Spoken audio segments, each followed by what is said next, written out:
Social media पर जैन समाज के सबसे लोकप्रिय जैन न्यूज़ चैनल महालक्ष्मी की ओर से रात्रि 8 बजे आश्विन कृष्ण पक्ष की द्वितीया के दिन पावन दिन है आज हमारे 21वें तीर्थंकर के गर्भ के लगा। और शुरुआत में आसी है। सबसे पहले करते हैं सोनागिरी तीर्थ की डकैती की अपडेट से। ये तो सब जानते हैं डकैती पड़ गई, सुरक्षा तार तार दिखी।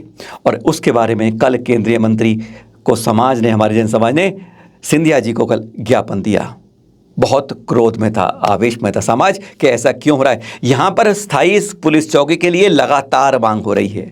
पहले यहाँ पर 5 सुरक्षा गार्ड होते थे, 3 साल से सब गायब। अब एक होमगार्ड रहा था आनंद, जिसकी कल चोरी में परसों पिटाई भी हुई थी। पर जो मंदिर का गार्ड था ना, सुरक्षाकर्मी जो था बेचारा हरि मोहन, वो बहुत गंभीर रूप से घायल, अभी भी जिला अस्पताल में उसका इलाज चल रहा है।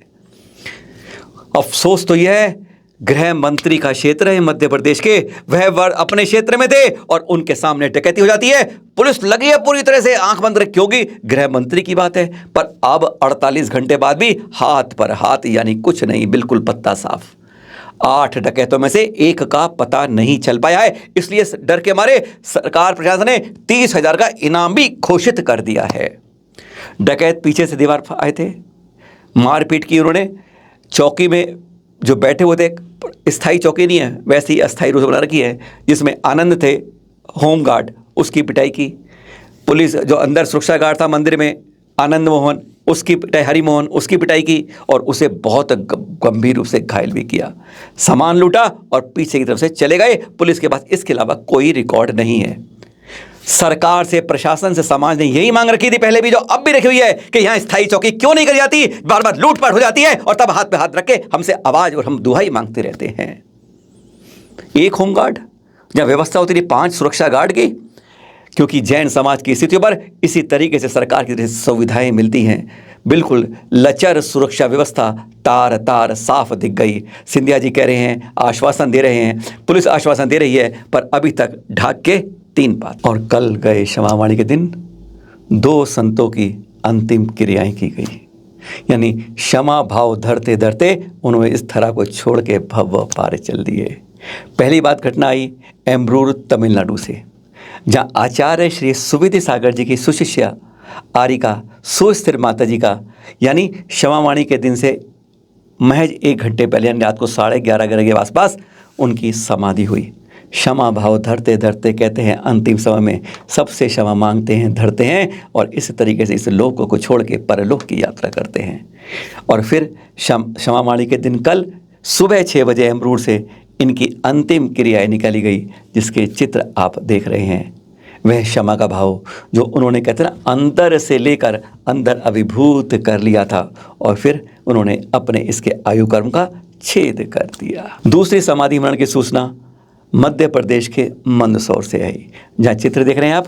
आचार्य श्री सुनील सागर जी के शिष्य मुनि श्री धर्मभूषण सागर जी की कल समाधि मरण हुआ और अंतिम क्रियाएं हुई। चैनल महालक्ष्मी व सांध्या महालक्ष्मी दोनों के प्रति हार्दिक विनयांजलि अर्पित करता है। और आज का खास पावन दिन, यानी इस अश्विन के कृष्ण पक्ष का एकमात्र कल्याणक आज है। हमारे 21वें तीर्थंकर नमीनाथ जी का आज है गर्भ कल्याणक।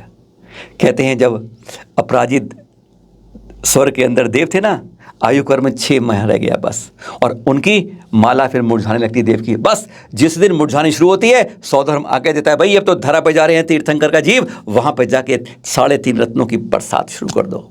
मिथिला नगरी के अंदर, जहाँ पर महाराज थे श्री विजय जी, उनकी धर्मपत्नी महारानी विप्रा देवी के गर्भ में आते हैं इस आज के दिन, आश्विन कृष्ण की द्वितीया, जो आज का पावन दिन है। बस लगातार 15 माह से फिर 6 माह पूर्व से 9 माह तक बरसते रहते हैं रत्न उनके राजमहल के परिसर में।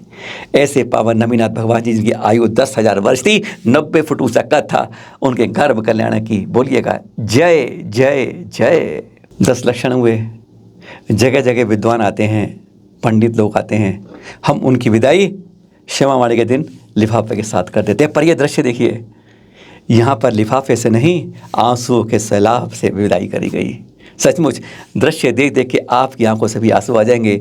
जब सराक क्षेत्र में जहां पर कहते हैं हम उन्हें मूल धर्म में जोड़ने का प्रयास कर रहे हैं, उनके जब ज्ञान की गंगा बह लगती है तो कहते हैं बस इतनी छोटी गंगा भाई हमारे यहाँ जाने नहीं देते हैं, आंसू बरबस निकल पड़ते हैं। आप यहाँ देखिए, महिलाओं के, बच्चों के, बालिकाओं के हर कोई छटपटा रहा है कि आप लोग क्यों जा रहे हैं। वे ढांढस बना रहे हैं, आप हमें याद करना, हम आपके भाई हैं, हम फिर आएंगे, ऐसे थोड़ी छोड़ के चले जाएंगे। दृश्य बहुत भावुक थे जब इस तरीके से विदाई हुई वहाँ से विद्वानों की, जो इस बार यहाँ पर शिक्षण शिविर, धर्म प्रवास शिविर लगाने आए थे। सचमुच ये दृश्य देखकर भावुकता आ जाती है। यह होता है आंसू और सलाब, जो कहते हैं ज्ञान की गंगा के बरसात। यहाँ पर लिफाफे नहीं दी जाते, यहाँ प्रेम की सौगात से विदाई की जाती है। मंदिरों की सफाई, तीर्थों की सफाई, घरों की सफाई तो आपने बहुत करते देखा होगा। यह है करकला जैन ब्रिगेड। इस रविवार के दृश्य आप ये जब आप देख रहे हैं, और इस बार वे कर रहे हैं जैन मुक्ति धाम की सफाई। बस यहीं पे तो आके हमारी इस ज़िंदगी का ठहराव हो जाता है और यहीं से आके दूसरी यात्रा की शुरुआत होती है। तभी तो कहते हैं कि कभी कभी यहाँ आते ध्यान लगाया करो, चिंतन किया करो कि यहाँ के आने के बाद सब कुछ छूट जाएगा, ना कुछ मेरा बचेगा, ना कोई तेरा साथ जाएगा, अकेला है आया है, अकेला तू जाएगा। बस वहीं की देखिए ये जैन ब्रिगेड किस तरह सफाई करके नया रूप दे रही है इस मुक्ति धाम को। फिर मिलेंगे आपसे कुछ नई खास बात के साथ। सादर जय जिनेंद्र। बहुत बहुत मंगल कामनाएं आज के पर्व हमारे 21वें तीर्थंकर नमीनाथ जी के गर्भ कल्याण की।